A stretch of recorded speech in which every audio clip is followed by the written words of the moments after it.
Yay. Hello, everyone, and thank you for joining us today. My name is Angela Kanapko, and I'm a senior editor at Oxford University Press. I'm delighted to introduce Severine Autesserre, professor of political science at Barnard College, and the author of the terrific new book, The Frontlines of Peace, An Insider's Guide to Changing the World. Severine is going to tell you about her book, and then we'll open the floor to questions. So please feel free to enter your questions at any time in the chat function, and we'll get to them in the Q&A portion of the presentation. Also, just to let you know, the book will be available for purchase with a conference discount at the Oxford University Press virtual booth. So please feel free to check the booth out as well. And now please welcome Severine Autesserre, who will tell you about the Frontlines of Peace. Welcome, Severine. Well, thank you. Thank you so much, Angela, for the introduction. Thank you for organizing this author's talk. It's a real pleasure for me to do an author talk as part of my favorite convention.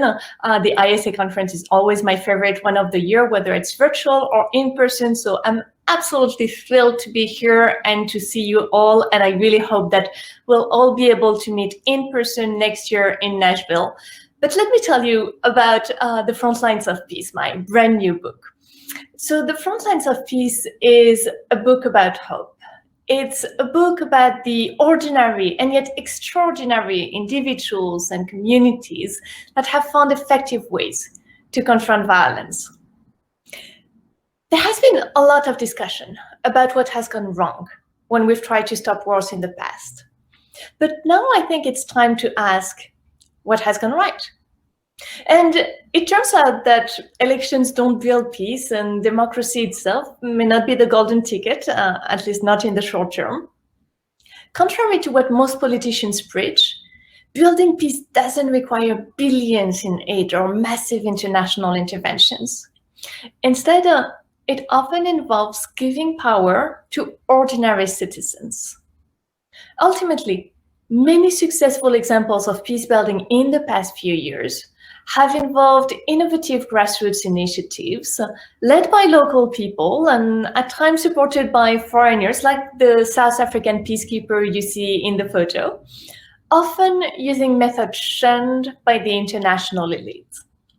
So rather than focusing on abstract peace agreements, negotiations between governments and rebel leaders, or handshakes between presidents, The Frontlines of Peace details the concrete, everyday actions that actually make a difference on the ground. So some of these are bizarre, some are creative, some involve age-old traditions, and some are just common sense. My book explains how peace building can actually work so that we can finally improve the lives of billions of people. And I showed that to end violence from war and also to address violent conflicts at home, whether home is New York, like where I am today, or Paris, like where I'm from, or Kinshasa or Bogota, we have to fundamentally change the way we view and build peace. And this argument builds on 20 years, more than 20 years of work in 12 different conflict zones. The ones you see in red on my map, places where I work both as an activist and as a researcher. And I also build on more than 800 in-depth interviews. And in The Frontlines of Peace, I first tell the stories of ordinary people, grassroots activists, and foreign interveners who have managed to make a difference in war zones. Then I describe the limitations of the conventional way to build peace, which I call Peace Inc., and which relies on governments, elites, and foreign peace builders, and usually exclude ordinary citizens. Building on these stories, I suggest a better way to help reestablish peace during and after armed conflicts. And the conclusion shows how the residents of ostensibly peaceful countries, for instance, in Europe or North America, can use the lessons from the book to address tensions at home, ranging from inner city conflicts to political and religious divides. And in The Frontlines of Peace, I tell my arguments through stories. And I really try to make the argument enjoyable and appealing and accessible to anybody who might be interested in the topic. And so I'm going to tell you one of my favorite stories from the book. It's the story of Idjwi, which is quite literally an island of peace in Congo. For the past 25 years, one of the deadliest conflicts since World War II has raged around Idjwi. And despite the presence of one of the largest and most expensive United Nations peacekeeping mission in the world, several million people have died and hundreds continue to die every day. But Idjwi itself has avoided mass violence. So the island is stunningly beautiful, as you can see in the photo I put on my slide. But what makes the place even more noteworthy and the peace even more surprising is that the island contains all of the same preconditions for violence that have fueled generalized fighting in other parts of Congo. So you have, for instance, a geostrategic location. Idjwi is located right at the border between Congo and Rwanda, two countries that have been at war regularly since the 1990s. You also have mineral resources, ethnic tensions, lack of state authority, extreme poverty, local conflict over land and traditional power, and many other features that have led to mass violence in the neighboring provinces. And what's fascinating about Idjwi is that the island is peaceful thanks to the active, everyday involvement of all of its citizens, including the ones you see in my photos, and including the poorest and least powerful ones.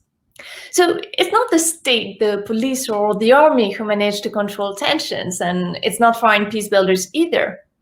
It is the members of the community themselves. And they do that by fostering what they call a culture of peace, by organizing in grassroots associations and local structures that help resolve conflicts, and also by drawing on strong beliefs that help deter violence by both insiders and outsiders, such as blood pacts. Blood pacts are traditional promises between two parties who agree never to hurt each other. So the story of Idjwi shows us that local community resources can build peace better than the usual elite agreements and outside interventions. And foreign peace builders can help in the process. And so I tell the story in the book of the Life and Peace Institute in Congo to really show that foreign interveners have a role to play in the peace building process. But to really help, they can't continue acting. International peace builders can't continue acting the way they usually do, because there are countless limitations with the conventional way to build peace, which I call Peace Inc., and which relies on elite, governments, and foreign peace builders, and usually excludes ordinary citizens and grassroots activists. The Peace Inc. conventional approach to peace building relies on several misleading and detrimental assumptions, such as the idea that, for instance, only top-down intervention, only working with government and state leaders can end armed violence. The idea that all good things come together. So, for instance, that elections will naturally lead to peace. And also the idea that only outsiders have the required skills and expertise to build peace. And of course, I'm happy to tell you more about the conventional approach to peace during the discussion if you're interested. I have a couple of chapters on that in the book, but I've already published this part of my arguments in articles and a little bit in my previous book. So that's not the contribution of this specific book, because the contribution of the Frontlines of Peace is really how we can change that. And to do that, I really think that we need to learn from success stories instead of always focusing on on challenges, failures, and errors. And so these past few years, I've looked for cases of what I call unlikely peace. Places where everything conspires to cause violence, and yet somehow you have peace. And I found places like that all over the world. So in Afghanistan, in Congo, in Colombia, in Israel and the Palestinian territories, in Somalia, like everywhere I've been, and including in the places where I took the photos you now see on my slide. And the good news, and of course I tell the stories of all of these places in my book. And the good news is that we can support these peace-building local grassroots efforts without falling into the same old tired relationships between insiders and outsiders that I've told you about, and without destroying local peace efforts as interveners so often do. Because they're role models we can learn from. In my research, I found a lot of original, out-of-the-box approaches by interveners who come from all over the world and who work for very different organizations in very different countries, but who have a few things in common that I mention in the book and that we can really learn from. And given that I have 30 seconds left, there is one last thing that I want to mention. All of these ideas, all of these lessons from conflict zones can help us address not only tensions in war zones around the world, but also conflicts in ostensibly peaceful countries, like for instance in the United States or in Europe, like religious, political, racial, or cultural conflicts. So thank you so much for listening. And I think we have about 5-10 minutes remaining for discussion, so please feel free to ask me a question now. I'm very much looking forward to our discussion. Thank you, Severine. And I just noticed Katia Confortini, as you wrapped up your talk, also mentioned that this can be a great lesson for the United States with regard to racial justice. And if people would like to enter, just as a reminder, you can enter questions into the chat and I'll start reading them off for Severine. So let's see. Richard Kaplan said, can you say more about the common features of success? Yes, of course. So you know what? I'm going to go back to my presentation. How do I go back to my presentation? Because I think the slide would be, okay, the slide that I was showing on the common feature of success. So the common feature of success for successful international support to local peace building is people who actually have a couple of things in common. So for instance, if you look at this slide, I try to summarize it on the slide. So for instance, they don't think that as outsiders they know better, that they have the right theory, skills, and expertise, or that they bring the ideal solutions to people's problems. But instead, they listen to local residents, they respect them, and they really try to build on their knowledge. They also know the local context well. They speak at least some of the local languages, and they have a good understanding of local cultures and institutions. They're usually on site for years, sometimes decades. They try to stay in the background. They don't place themselves at the forefront of peace efforts, and they don't put their logos everywhere. But instead, they really remain low profile, and they turn the spotlight on the achievements of their local partners. They're flexible. They keep adapting their strategies based on the results and feedback that they get and the way the situation evolves. And also, they understand that there are sometimes hard choices to make, and because all good things do not go together. So sometimes, for instance, we have to choose between peace and democracy or peace and justice. And usually the best interveners, the most successful ones, understand that they shouldn't be the ones to make these choices, but the people who have to live with the consequence of a decision should be the ones making it. And of course, I have an entire chapter on that in the book. And if you're more interested in the criteria for success for local grassroots peace efforts, I think, Angela, I have 2-3 chapters on that in the book. Anyway, lots of that in the book. Thank you, Richard. A question from Emily Sample. How can we implement international peace building interventions in the COVID area? Virtual sessions? Well, sure. We can use Zoom, but as we've all been saying in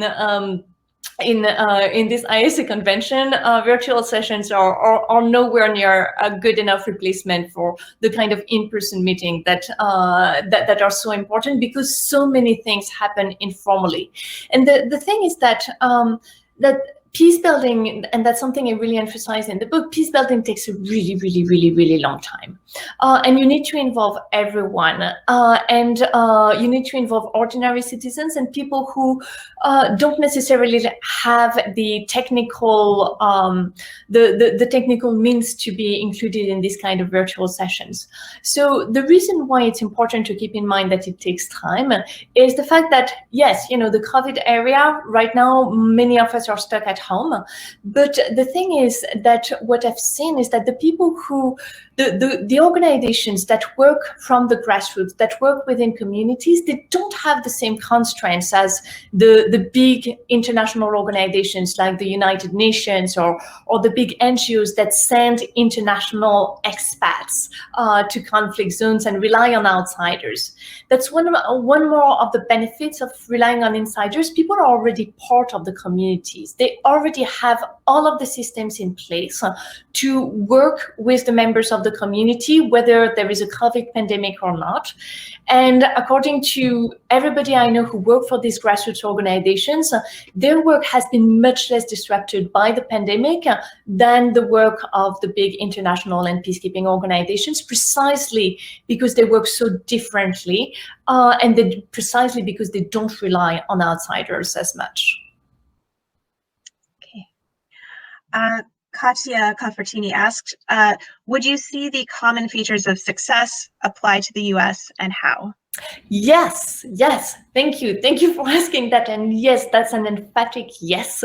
The common features of success exactly apply to the United States, and that's why I was going a little bit in depth on the slide when I was answering Richard's question, because it also I had seen your questions in the chat, and I think it's exactly the same kind of things that apply in the United States. When you look at the effective organizations to resolve tensions and to address violence in the United States. So, for instance, Cure Violence, or Mothers Against Senseless Killings, or Live Free. I mean, I talk about quite a few organizations, US-based and non-US-based organizations in the book, and all of them, they build on insiders, they work with insiders, they rely on insiders. So, for instance, Cure Violence, you know their approach, they actually work with former gang leaders, they work with members of the community, they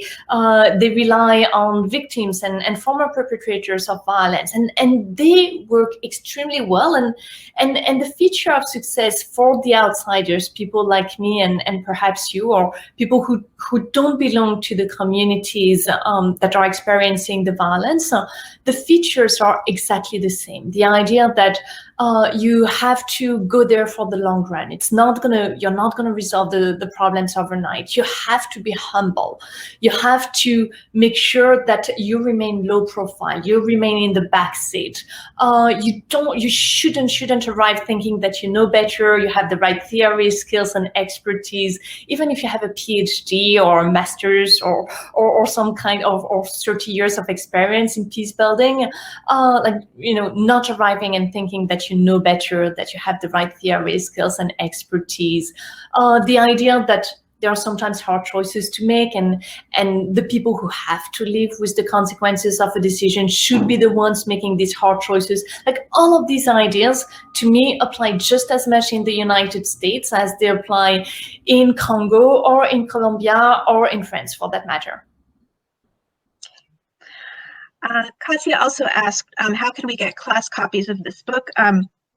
Katya, and for anyone else who is interested, you can do so by going to the OUP website and contacting our customer service line. You can also go to our virtual booth at the meeting and contact us through the booth, or you can write to me directly, and I would be more than happy to arrange for you to have an exam copy. And if I may, Angela, Katia, and for anybody who's interested in using the book in a class, I have a teaching guide as well that I've put on my web. I have a book club discussion guide, and I also have a teaching guide that can be helpful if you're thinking about using the book in a class with, discussion questions that I've found work very well with my own students, and some kind of like different activities and links to photos and links to stuff that usually makes students excited.